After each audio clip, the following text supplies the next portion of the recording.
Les travaux étaient nécessaires car la bibliothèque est un établissement recevant du public de 5e catégorie.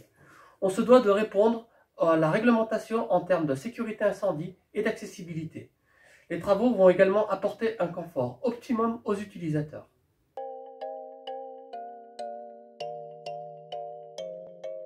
Nous avons d'abord commencé par la mise en conformité des installations électriques. Ensuite, nous avons procédé à une modification de structure de manière à permettre aux locaux de communiquer entre eux. Nous avons également créé une rampe d'accessibilité et des WC PMR, de manière à ce que les personnes atteintes d'un handicap puissent profiter des locaux.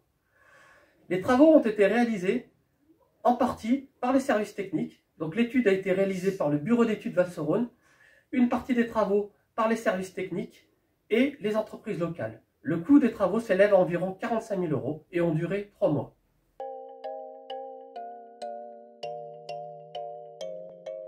Tout simplement parce qu'on ne ferme pas un lieu culturel, un site de la connaissance. Nous avions la chance d'avoir ce site de proximité qui fonctionnait très bien et qui tenait à cœur aux Lancranais. L'équipe en place, à aucun moment, n'a envisagé de mettre un frein au développement de la lecture publique. Et nous avons tout simplement décidé de trouver une solution pour accueillir encore mieux nos citoyens et leur apporter encore plus de confort pour accéder aux livres et à la connaissance.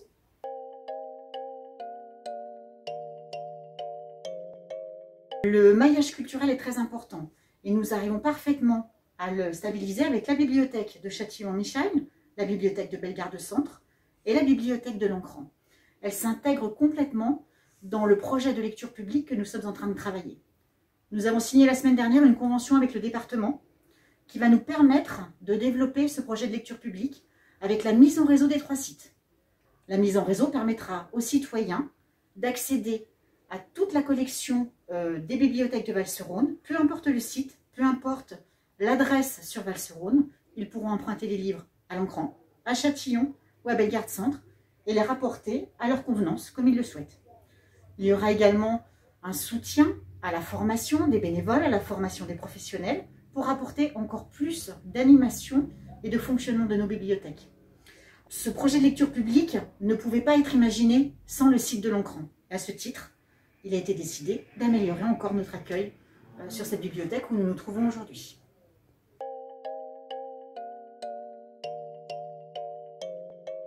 Cette bibliothèque, avant la création de la commune nouvelle, fonctionnait avec une équipe de bénévoles. Une équipe de bénévoles qui a fait un travail remarquable pendant de longues années, en accueillant sur le site, une fois par semaine, le public, en les guidant, en les orientant, en apportant des animations. Mais pas que. Ils ne restaient pas sur le site de la bibliothèque, ils avaient également des actions au cœur des écoles, au cœur des différentes structures qui pouvaient exister sur le village, et surtout, ils se rendaient à domicile des personnes âgées ou en situation de handicap qui ne pouvaient pas se déplacer. Donc à ce titre, je les remercie pour leur dévouement pour le fonctionnement de cette bibliothèque pendant toutes ces années. Aujourd'hui, la bibliothèque fonctionne avec une bibliothécaire, tous les mercredis après-midi. Et aujourd'hui, je souhaite vivement, et c'est le souhait de toute l'équipe, je pense, que cette bibliothèque retrouve une équipe de bénévoles ou une association qui souhaite de nouveau faire vivre ce lieu, qui est un lieu de convivialité, un lieu de partage, un lieu de rencontre. Et ne l'oublions pas, la bibliothèque est souvent la porte la plus proche du citoyen et l'accès le plus simple à la connaissance.